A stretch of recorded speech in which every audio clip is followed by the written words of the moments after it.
The sanctions imposed by the West on Russia in just the past few days have been unprecedented.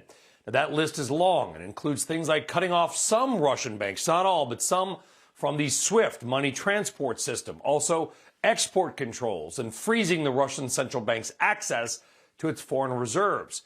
But a column in yesterday's Wall Street Journal suggests that sanctions against Russia and President Vladimir Putin will not really hurt until they include energy, oil and gas, and that they should not be ruled out. Let us speak now to the author of that column. That is Rochelle Toplinsky of the Wall Street Journal. Rochelle, thank you very much for joining us.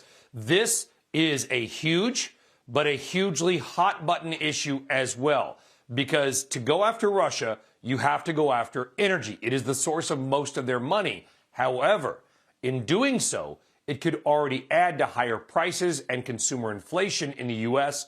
and in Western Europe. What do you think? What are people saying about the proper balance here? Morning. Thanks very much for having me on. It's a difficult one because the balance is obviously, the balance is obviously going to be very painful to Europeans who are relying most on that gas.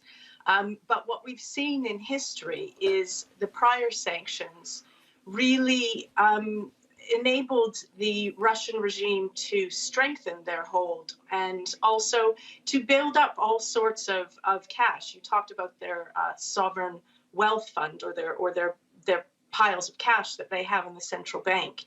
And what we're seeing is that Europe pays about 300 million a day for gas purchases to Russia, and the West pays about another 350 million. And so despite these sanctions, that money is just coming in and coming in and coming in and fueling Putin and his actions. Understandable. And yesterday, Canada said that they would stop buying Russian imports of oil, mostly a symbolic move. They barely buy any of the last few years, but they're making the move as well. Just a couple of days before the invasion itself, the U.S. actually purchased a big shipload of Russian oil. But, Rochelle, I think the variable here is China. We know that Russia has been selling oil to China, probably at some kind of a steep discount. China, its closest ally, they don't care about where the Russian oil comes from. They simply want the oil and they want to pay less for it. So I do wonder, even if the West sanctioned the oil, would China's role pretty much mitigate any damage we might be able to do to Putin?